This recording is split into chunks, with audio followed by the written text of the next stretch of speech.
When do we stop loving? I want you to sit with that question just for a moment. Because for many people, especially for grievers, there is an unspoken belief that grief has a timeline, that there is one day that is going to stop. And then that belief creates a lot of anxiety, a lot of frustration, because we hope that to happen. However, let's remember this, that when we lose a loved one, love doesn't end. So what makes us think that grief is going to stop? One of the questions I hear the most when clients come and see me, they ask me, Ligia, when is this going to stop? How can I stop my grief? When they ask that question, what they are referring to is not particularly maybe grief itself, but the intensity of that grief. When they have this deep sense of absence of their loved one, when they feel overwhelmed and the difficulty functioning day to day, they're not thinking about erasing grief as a whole. What they are describing is what we call acute grief, because there is a huge difference. Grief and acute grief. Later on, I will give you different ideas on how to heal from the inside out if you find yourself in that stage. If this is your first time joining this podcast, welcome. I'm Ligia Houben, and I have dedicated my life to help the griever, to help them transform their loss and find meaning and purpose again. And if we are able to do that, because we can do this, if we open our hearts to that possibility. So when we are able to do that, transform our loss, we are able to transform our lives. Now, when we talk about acute grief, so let's explore what this is. It is that stage when people feel it's impossible to function, that we cannot take a step forward, that life as we knew feels unrecognizable, that memories don't stop coming. They come in, they come, and suddenly we may feel overwhelmed with so many memories. Concentration may be difficult, the body feels heavy, we feel drained. We have what we call brain fog. Yes, the minds feel foggy. All these things may happen when we are in that acute stage. And that happens when that grief is so intense. Now, in this stage is when people feel that they don't feel like themselves. And that happens a lot. Because sometimes when we lose a loved one, we may also lose the sense of who we are. That's why it may come that loss of identity that I have mentioned in another episodes. The loss of identity when we lose our loved one, because then we ask ourselves, who am I now? So all these things that happen, it is part of what we call acute grief. And it happens because grief is messy. It's confusing, and it doesn't follow either rules or a calendar or schedules. And when we don't understand it, we become frustrated. And we become frustrated with ourselves. We start judging ourselves. We start comparing ourselves to others, how they are doing, and how come we are not doing what they are doing. So we start getting in this anxious state. No wonder people say, how do I stop grieving? Because they feel that they're going to be there forever. And what I want to bring to your attention is this. What if, as we start this year, instead of asking, how can I stop grieving? What if you start asking yourself, how can I start healing? Do you notice the shift? Instead of stop grieving, start healing. And that is something we can all do.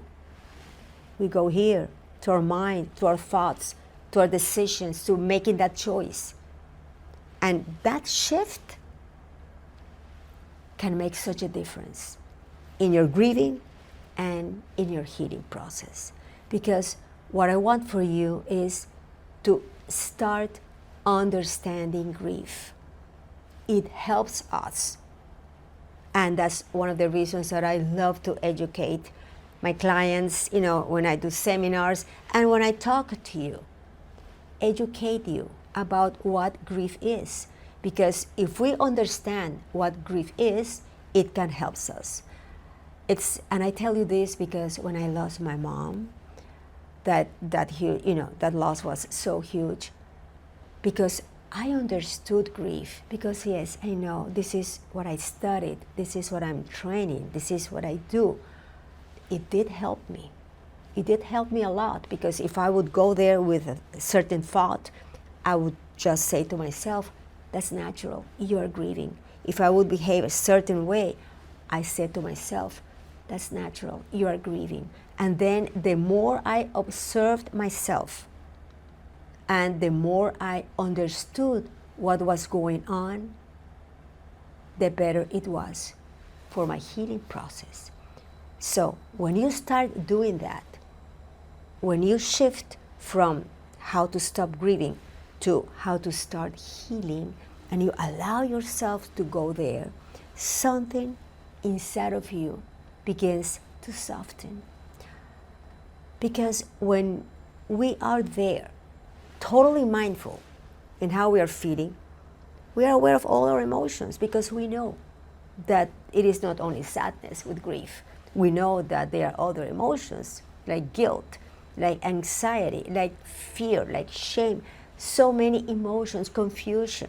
So when we are able to be there with every single emotion, and sometimes they come and go all at once at times, then we can take a pause, because that's the healthiest thing you can do.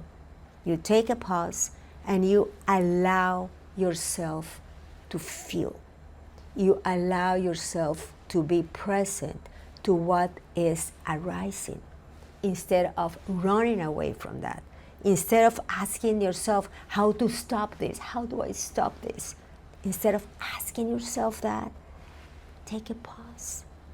Be mindful.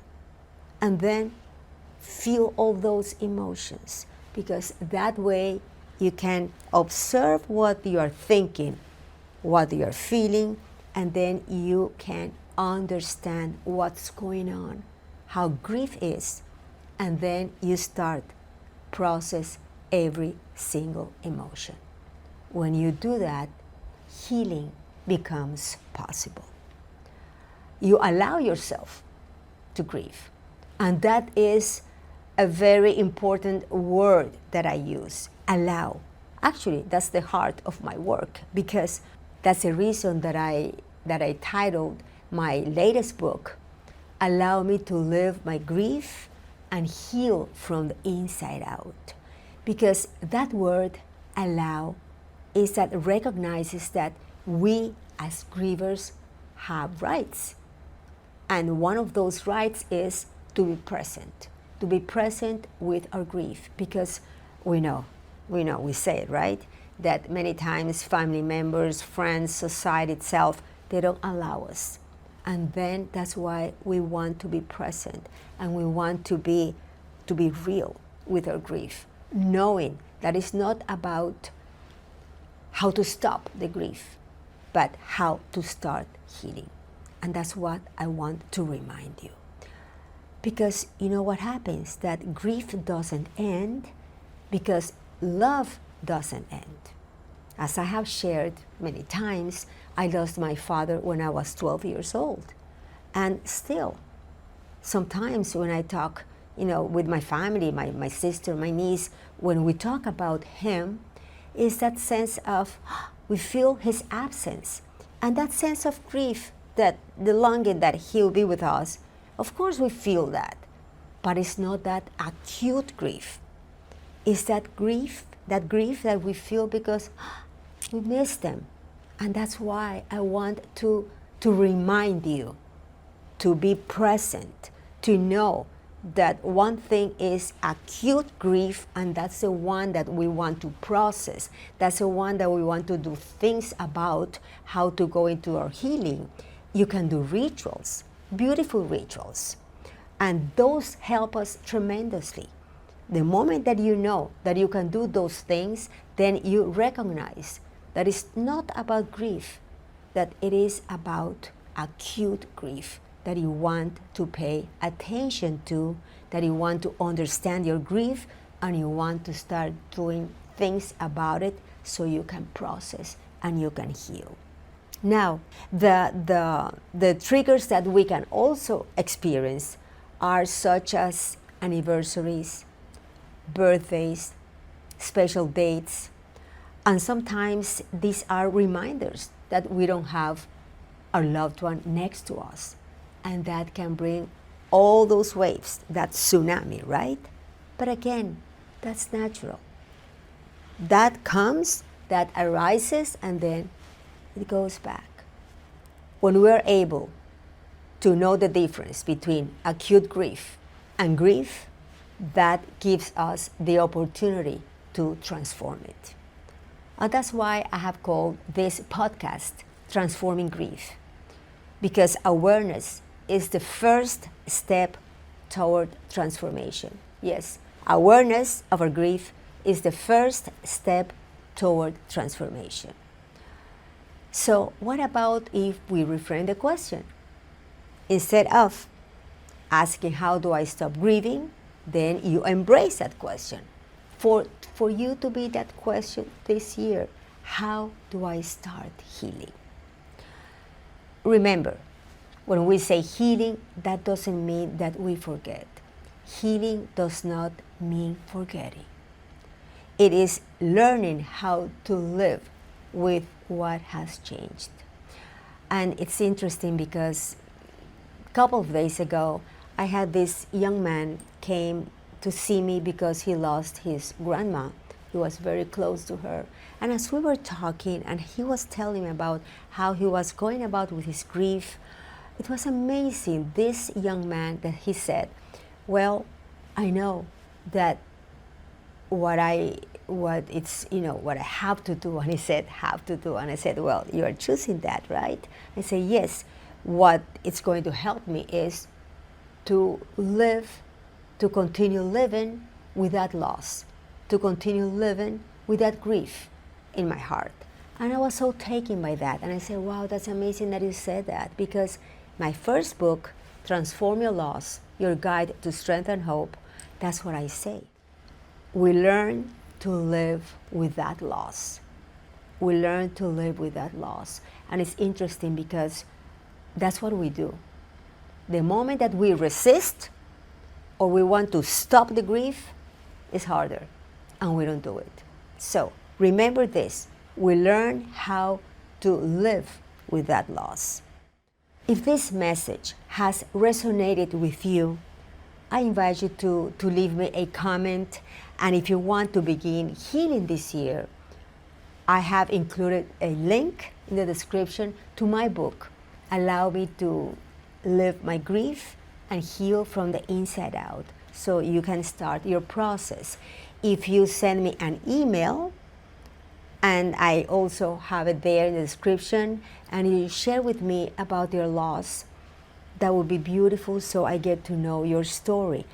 Furthermore, there is another link, because one is to Amazon and there's another for my website. If you order through my website, I can send it to you signed with a phrase from my heart. So that is something that you could also do as well. If something in this message has moved you, has touched you, I would greatly appreciate if you give me a like, if you subscribe, or if you share it with someone. Because, you know, maybe that person that you know that's grieving, maybe that person is asking themselves, how can I stop grieving? And if you share this message, you can help them be able to shift from stop grieving to start healing. Thank you so much for being here. From my heart to yours.